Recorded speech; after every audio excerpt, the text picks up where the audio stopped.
Hey guys, what's up? It's Chris in real life. I'm back.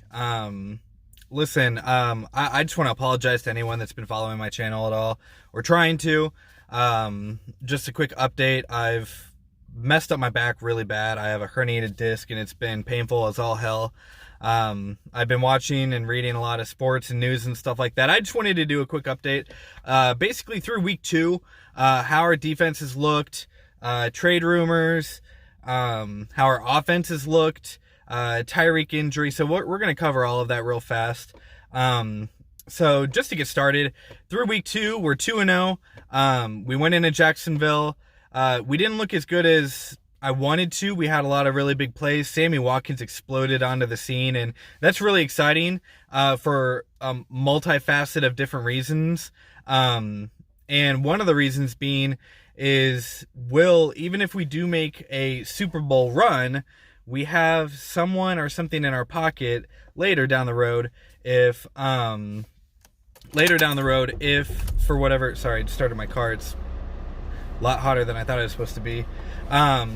We have something in our pocket. I don't necessarily see us keeping Sammy Watkins for his third year, just with all the contracts coming up.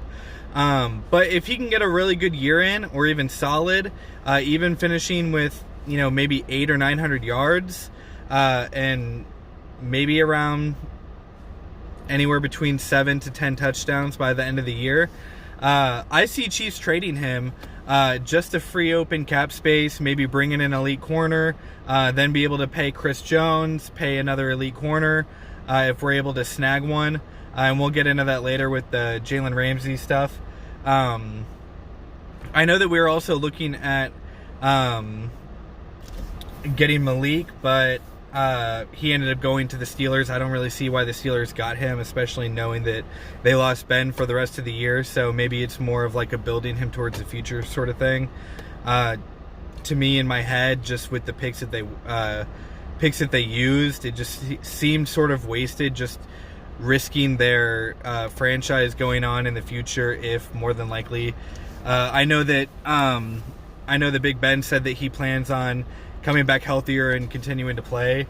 I just don't necessarily see it, honestly. He's been a little inconsistent, and we'll start really, really rough, finish really strong. I mean, he's done a lot of he's been more vocal about, considering retirement, as opposed to Andrew Luck, who just retired. So I feel like that there's a lot of news that I need to talk about, but I know that I don't, because I know that you guys are all keeping up with all this stuff. But anyways, going forward, I just don't see Kansas City keeping Watkins on, especially for his dollar amount. Especially with week 2, the emergence of Demarcus Robinson. Now I know that for me, I'm not necessarily surprised. Anyone that's been following, obviously, Chiefs had seen in, like Mahomes' first preseason 2 years ago, all of his big plays came with Demarcus Robinson. They sort of grown together. They do a lot of off-season stuff together. They just have a knack for, if a play ever falls apart, finding each other. And in creating openings, and Demarcus Robinson has always been good at that. We just paid Tyreek, so when Tyreek gets back and is going to continue to be healthy, I just don't see keeping and paying Sammy Watkins $14 million a year when we know that we have these other players that can be explosive.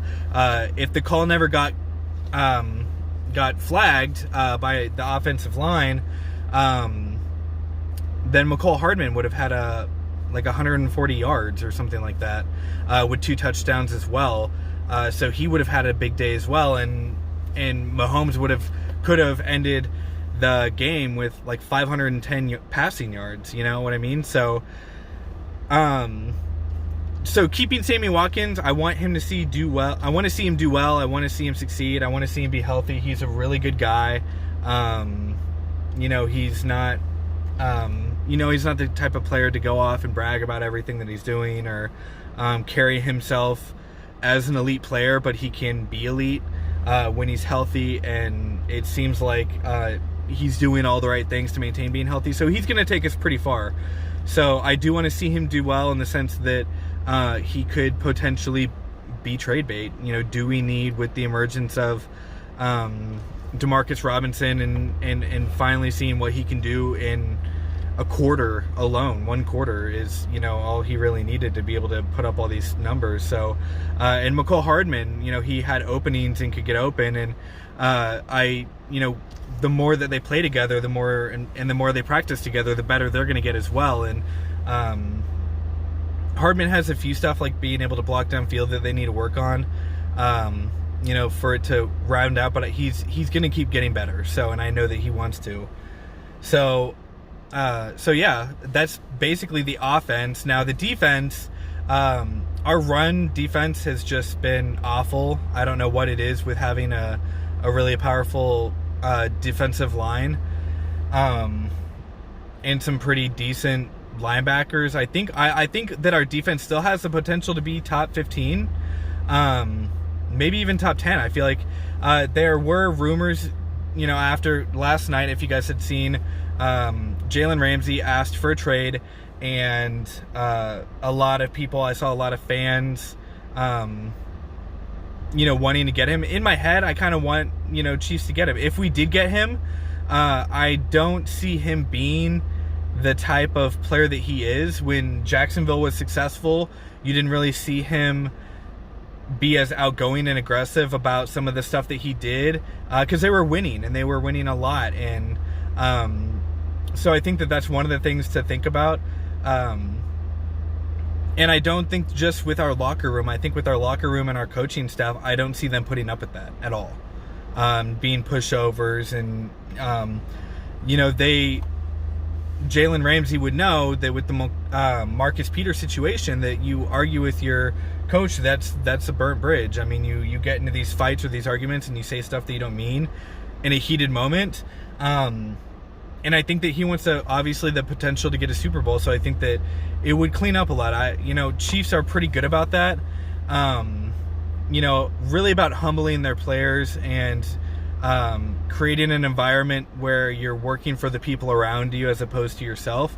And you see the elite talent that we have around our team, and that's just the mindset, is doing it for your brothers and your team and everyone around you. So having Tyrann Mathieu and Frank Clark, I think that if it were to ever happen, which I don't think it's going to happen, and I also saw something on the news reported that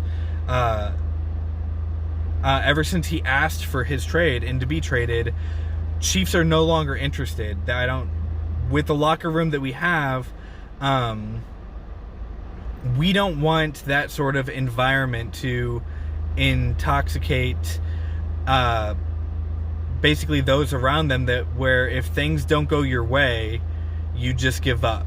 And the Chiefs have the locker room of continuing to fight and putting your foot down, and going out there and succeeding. So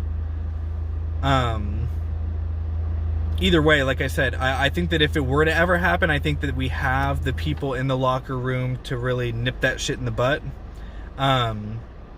But I don't necessarily want it to happen. I think that, there's still Xavier Howard out there. I did also read and heard from others that the Chiefs obviously do still want Patrick Peterson from the Cardinals, but they declined. So, what other options out there? We still have 5 more weeks to get that sort of figured out. So there are a lot of other options out there.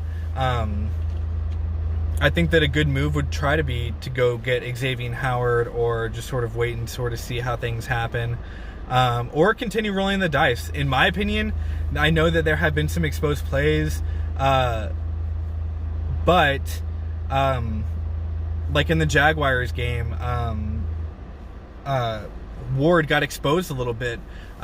He got picked on a lot, but he never gave up, and he didn't really cause any penalties like Steven Nelson and stuff that we've seen in the past. He never gave up on a play. He sort of missed a tackle or tried to attack someone, and then ended up chasing him down and sort of staying in front of him until about the 10 or 15 yard line, and made the tackle. I honestly can't remember if they ended up scoring a touchdown on the play or if it ended in a field goal, but he didn't give up on the play. And so I think that speaks volumes, and they are continuing to learn and grow. Our run defense really, really, really needs to step it up, and I'm really worried about how they are going to get picked on going forward, especially with the Ravens game coming up. But with that being said, if we can continue to get out and continue to score on people and sort of force people into passing situations, our pass defense, like I said, I've been really impressed, and I'm really, really impressed with Rashad Breeland, with his gameplay and how he's been sort of covering.